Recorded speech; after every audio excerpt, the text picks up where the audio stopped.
Hello friends, ఇవి మందారం కొమ్మలు పెట్టాను. కటింగ్స్తో పెట్టచ్చు. పార్ట్స్ కావాలని లేదు, వేస్ట్ బాటిల్స్తో పెట్టచ్చు. ఇవి రోజ్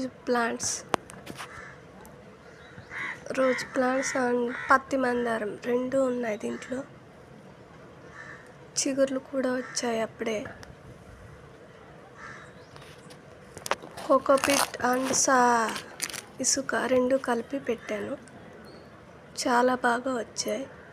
మీరు కూడా ట్రై చేయండి. ఇవి కూడా రోజ్ కటింగ్స్, మందారాలు అన్నీ వేస్ట్ బాటిల్లో పెట్టాను. ఇది పెద్ద కొమ్మలు ఉంటే పెట్టాను. పత్తి మందారం, ఇందులో కూడా పత్తి మందారం కొమ్మ అప్పుడే రూట్స్ ఫామ్ అయ్యాయి, చూసారా?